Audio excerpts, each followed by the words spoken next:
এদিকে বিশ্বকাপ বাছাইয়ের সুপার ক্লাসিকোতে ব্রাজিলের লজ্জার হার 4-1 গোলে জয় পেয়েছে আর্জেন্টিনা। মেসি, মার্তিনেজ, দিবালাদের ছাড়াই ব্রাজিলকে নিয়ে ছেলে খেলা করেছে স্কালোনির দল। দক্ষিণ আমেরিকা থেকে প্রথম দল হিসেবে নিশ্চিত করেছে 2026 বিশ্বকাপের মূল পর্ব। তবে এই ম্যাচের পর ব্রাজিলকে নিয়ে যেমন হাস্যরস চলছে, তেমনি আর্জেন্টিনা সমর্থকরাও নিজ দলকে নিয়ে গেছেন সুউচ্চে। ম্যাচের আগে দেওয়া হুমকি কাল হলো রাফিনিয়ার। এখন তার যন্ত্রণা ভোগ করতে হচ্ছে, সইতে হচ্ছে সমালোচনার জ্বালা।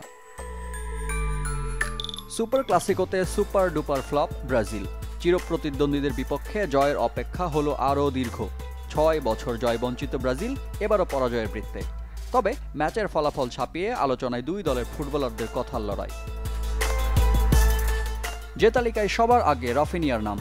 এবারে ব্যালন ডি'অরের অন্যতম দাবিদার সেলেসাওদের বার্সা তারকা পুরো ম্যাচ জুড়ে ছিলেন নিজের ছায়া হয়ে।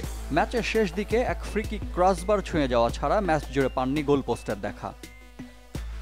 অথচ ম্যাচের আগে এই রাফিনিয়াই আর্জেন্টিনাকে দিয়েছিলেন গুড়িয়ে দেওয়ার হুমকি।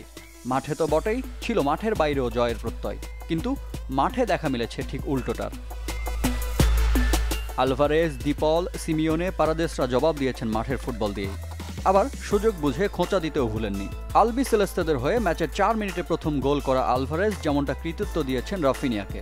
ম্যাচের আগের যার করা মন্তব্যে ঘরের মাঠে জেতার বাড়তি অনুপ্রেরণা।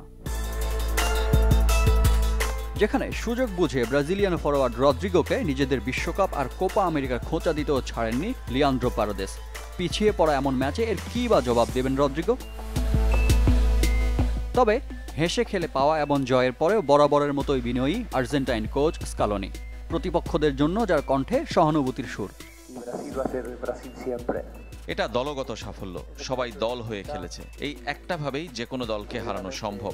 এটা সেরা জয় কিনা সেটা বলতে পারছি না, তবে দারুণ একটা ম্যাচ খেলেছি। আর ব্রাজিলের ফুটবল ঐতিহ্য নিয়ে বলার কিছু নেই। তারা কঠিন সময়ের মধ্য দিয়ে যাচ্ছে, তবে ঠিকই ফিরে আসবে। হাই ভোল্টেজ ম্যাচে এমন লজ্জার হারের পর ব্রাজিল ভক্তদের কাছে সবচেয়ে সমালোচিত কোচ দরিবাল জুনিয়র। যদিও ম্যাচ শেষে সব দায়ভার নিজের কাঁধে নিয়েছেন ব্রাজিলের ঘরোয়া ফুটবলের কিংবদন্তি এই কোচ। ব্যর্থতা সব আমার। আমরা সবকিছু পরিকল্পনা করেছিলাম, কিন্তু দুর্ভাগ্য প্রথম মিনিট থেকে কিছুই কাজে আসেনি।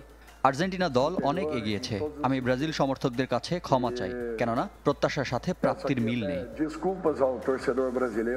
বদলা নেওয়া দূরের পথ। ব্রাজিলের জন্য বিশ্বকাপের চূড়ান্ত পর্ব নিশ্চিত করাটাও কম চিন্তার নয়। রিফাত হোসেন, চ্যানেল 24।